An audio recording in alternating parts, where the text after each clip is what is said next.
So ayan mga kababayan, dito po tayo sa may Carmen Planas Street. Ito po ay operation clearing ng mga hookers, Tem Divisoria. Pinakarit nga yung mga tali dito. Ang dami palang nakalawit ng mga tali dito.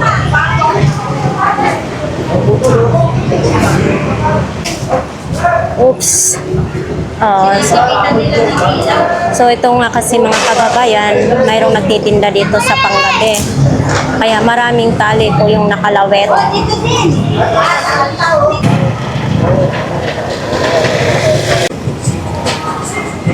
Kaya nga mga kababayan, patuloy minomonitor dito po ang Carmen Planas Street, no, kung nakasunod ba po sila sa bili ng ating Mayor Isko na dapat malinis po ang harapan ng tindahan nila at sana nasa tamang guhit po sila.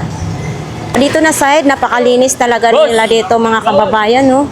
Kung nasa tamang guhit sila, ang linis po ng harapan nila. Dito po yan sa Carmen Planas Street. Ang ganda naman kasi tingnan kung mapanatili nila pong malinis ang kanilang area, no? So, tulad niya, no? Kasi para nakakaakit naman din yun sa mga customer nila na malinis yung lugar. Dito din, no? Maganda rin. Kasi malinis po yung harapan nila. Ito, sa hapon kayo eh. Sa kung nangyari.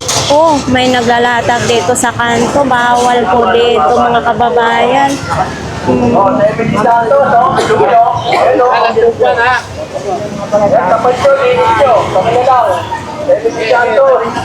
Ito po tayo ngayon sa MD Santos papasok. Itong area na ito, MD Santos.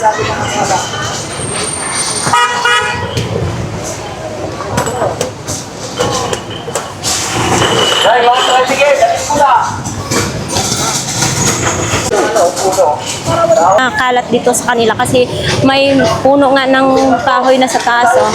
Kaya hindi po maiwasan na may kalat po dito sa baba. Ano? Yan, oh, may mga dahon.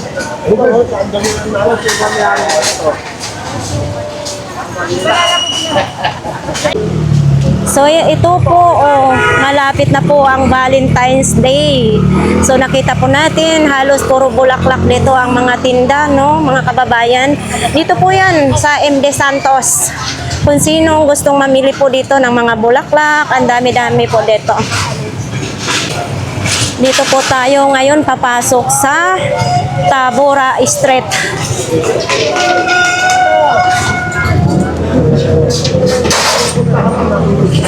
Kasi dito po mga kababayan, may lagpas po sila, yung mga paninda nila, may lagpas po. Bawal po ang lumagpas sa kanilang guhit po, no? So yan mga paalala lang po mga kababayan, yung mga nakumpiska sa mga hookers na mga paninda ay makukuha din po nila yan sa outpost ng hookers at wala po yung bayad. Didisiplinahin lang po sila, no? Guhit po tayo, guhit. Eh, yung mga nakasabit, lagpas.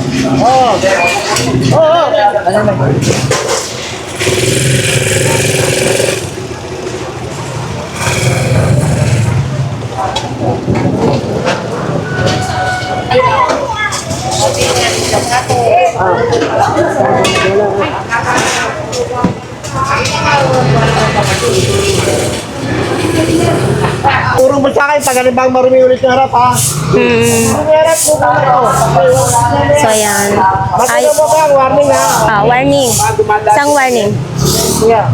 Tama yung sinasabi nyo sa mga dumadaan. Kaya na, natutag sa inyo. Kaya kayo may obligasyon yan, ha? Pasensya na kayo, ha?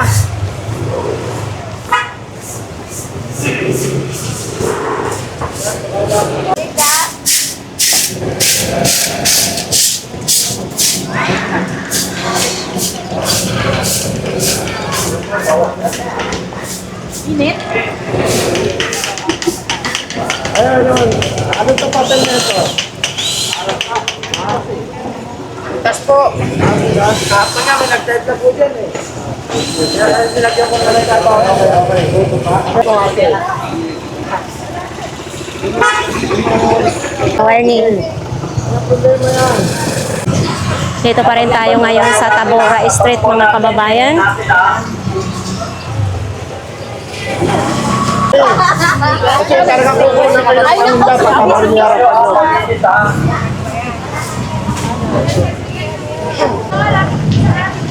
Oh, ito! Wala! Ito kasi mga ano to ng mga prutas, mga dumi po ng prutas dito. Monitorito talaga kayo. Tapos iiwan lang po nila na marumi ang pwesto. Kaya nagpamaan nyo lang dito na gayon at umalis. Kaya nga, tayo na. Nagagawa kami basura, kaya kami napapagalitan. Ang trabaho kasi ng mga hawkers, mga kababayan, para yan sa mga vendors, yung mga lagpas sa guhit, tapos marumi ang harapan. So, hindi po sila ang tagapagpalinis dyan. Ang DPS po ang maglilinis po dyan. Pero, syempre, para hindi sagabal sa mata, ay pinagsabihan na rin ang mga vendors na walisin at daspanin. So dito po tayo ngayon papasok sa Recto Divisoria.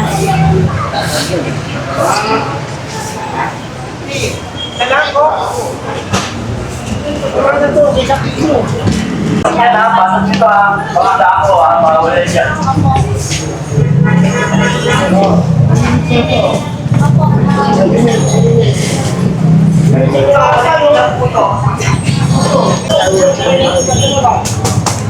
Madumi yung harapan ng tindahan po nila. Ito po mga kababayan, ito po yung Ilaya. Kanto po ito ng Ilaya, no? Ilaya Street. So, Wala ito tali.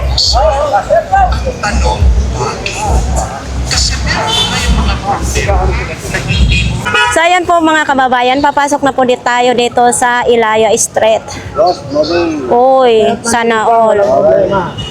Ta, Ilang ko dadaan. may nagmamahal pala sa'yo. Mahal ka ng mga vendors dito, ta. Nawala ka nga ilang araw. Tahimik. Tatawa sila, no? Good morning. Oh, Linis at antay, walang problema. yes. Nakapagpunta na kayo na maayos. Malinis sila ngayon dito, ta. Lunis kasi. Oo. Pag Lunes kasi ini-sprayhan dito, di ba? Hello!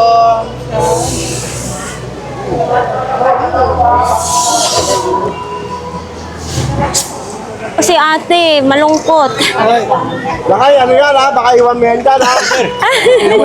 Si Kuya Lakay. Pinatuyo lang ni mo ni Kuya Lakay. So kung ganito po mga kababayan, sana malinis, walang lagpas. So dadaan lang si Sir Zapata. Hindi mag-iingay si Sir Zapata. Kasi sumasakit na ang kanyang panga. Uy, may kalat.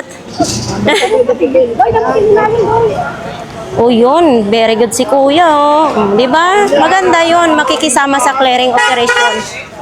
Dito kasi sa Ilaya, mga kababayan, nandito na yung bilihan ng mga tela. Sari-sari po dito, mga damit.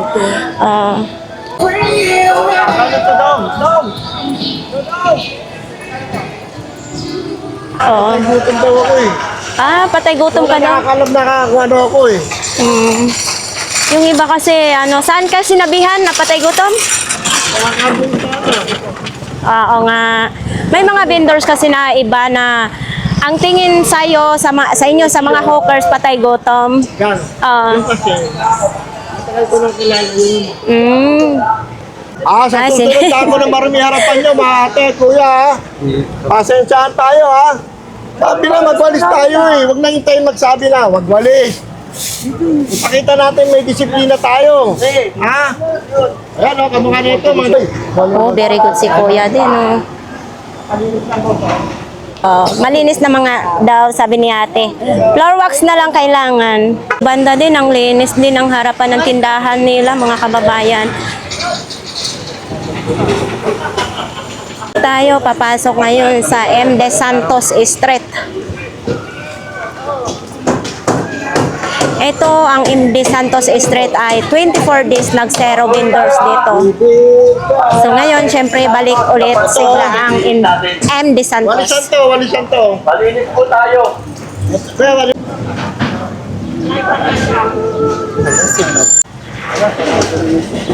Pawalitan nga to, pare.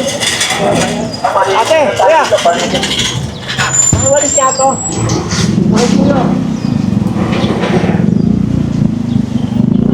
Malinis ako. Sige na. suyo lang. Walis lang naman. Ayun pa, yung Mateo.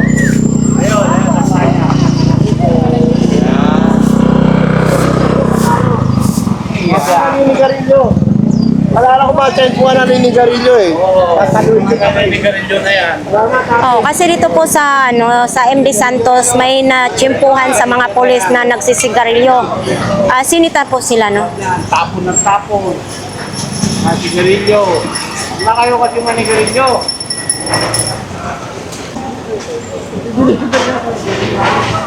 Oh, kapag naman, oh. Po tayo papasok sa Santa Elena.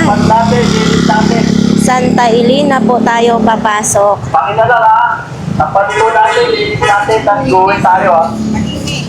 Tingnan mo, laki-laki ng kulay pula. Oh, ano ba dito yan? Lagyan bang itong snack na. Oo nga.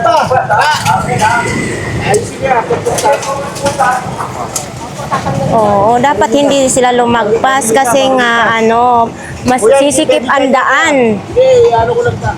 Alisin nyo dyan. Alisin nyo to. Oo, teka lang. Kailan ko pa yung kalsada.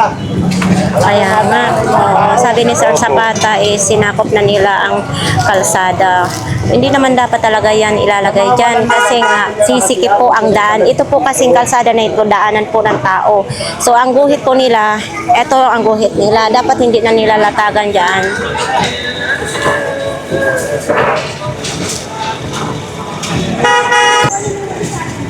Kung nakikita ko kalisan niya.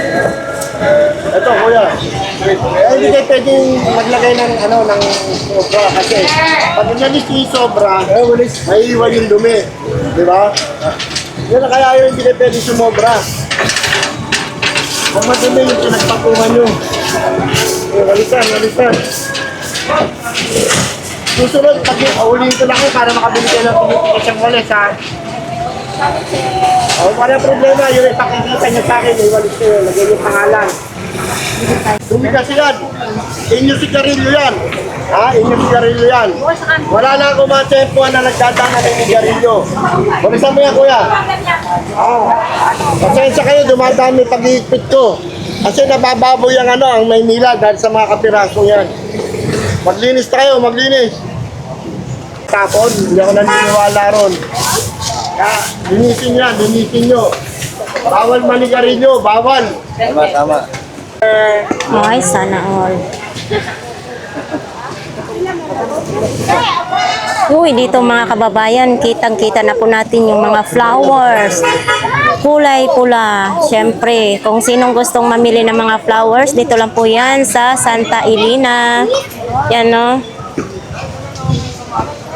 Parang nakakalito mamili dito ngayon, no? Kasi ang dami, no? O, di ba? So, ayan, naka-ready na po dito ang Santa Elena sa darating na Valentine's Day. Ang dami, oh.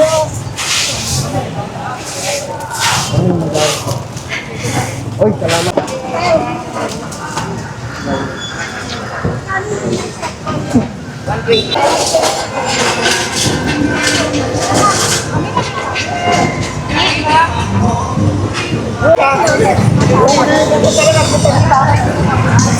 Hindi po pwedeng madumi dito. Madumi. Nagalit ako, ha. Hindi po pwedeng madumi presto. Oo nga.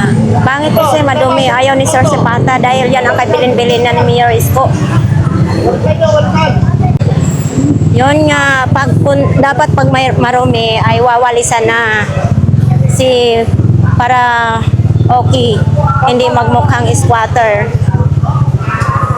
Kasi dito ang Santa Elena ng mga kababayan ay marami po ditong dumadaan, namimili po dito.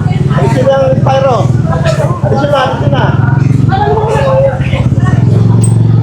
Yan o, styro nila po, sobra-sobra.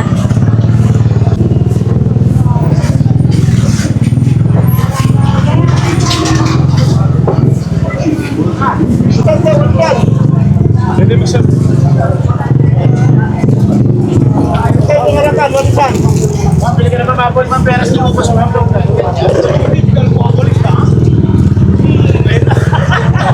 Pipi pala si ate. Hoy! Eh,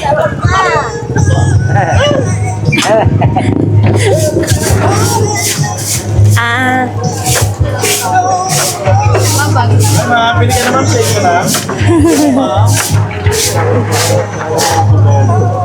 Hello, Jojo! Kita-kita yung mga puti! kitang-kita daw yon mga puti. Hello, mga puti!